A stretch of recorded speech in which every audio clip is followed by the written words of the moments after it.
Ladies and gentlemen, the very word secrecy is repugnant in a free and open society, and we are, as a people, inherently and historically opposed to secret societies, to secret oaths, and to secret proceedings.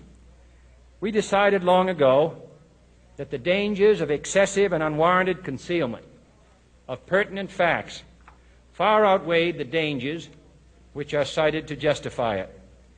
Even today, there is little value in opposing the threat of a closed society by imitating its arbitrary restrictions. Even today, there is little value in ensuring the survival of our nation if our traditions do not survive with it. And there is very grave danger that an announced need for increased security will be seized upon by those anxious to expand its meaning to the very limits of official censorship and concealment. That I do not intend to permit to the extent that it's in my control. And no official of my administration, whether his rank is high or low, civilian or military, should interpret my words here tonight as an excuse to censor the news, to stifle dissent, to cover up our mistakes, or to withhold from the press and the public the facts they deserve to know. For we are opposed around the world by a monolithic and ruthless conspiracy that relies primarily on covert means for expanding its sphere of influence, on infiltration instead of invasion, on subversion instead of elections, on intimidation instead of free choice, on guerrillas by night instead of armies by day. It is a system which has conscripted vast human and material resources into the building of a tightly knit, highly efficient machine that combines military, diplomatic, intelligence, economic, scientific, and political operations. Its preparations are concealed, not published. Its mistakes are buried, not headlined. Its dissenters are silenced, not praised. No expenditure is questioned, no rumor is printed, no secret is revealed. No president should fear public scrutiny of his program, for from that scrutiny comes understanding, and from that understanding comes support or opposition, and both are necessary.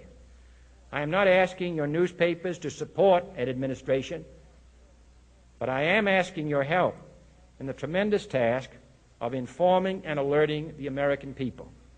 For I have complete confidence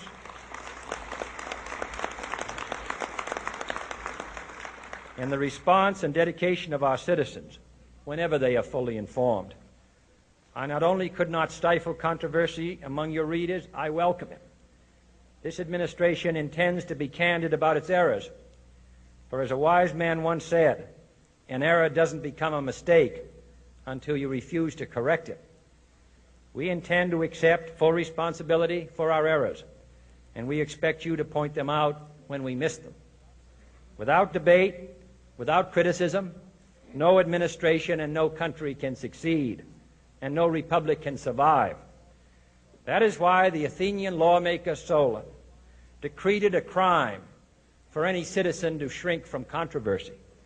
And that is why our press was protected by the First Amendment, the only business in America specifically protected by the Constitution, not primarily to amuse and entertain, not to emphasize the trivial and the sentimental, not to simply give the public what it wants, but to inform, to arouse, to reflect, to state our dangers and our opportunities, to indicate our crises and our choices, to lead, mold, educate, and sometimes even anger public opinion.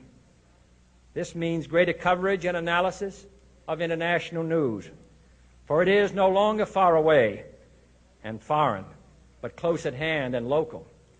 It means greater attention to improved understanding of the news, as well as improved transmission.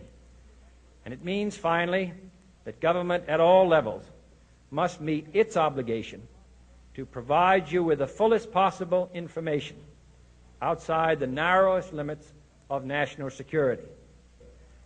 And so it is to the printing press, to the recorder of man's deeds, the keeper of his conscience, the courier of his news, that we look for strength and assistance, confident that with your help, man will be what he was born to be, free and independent.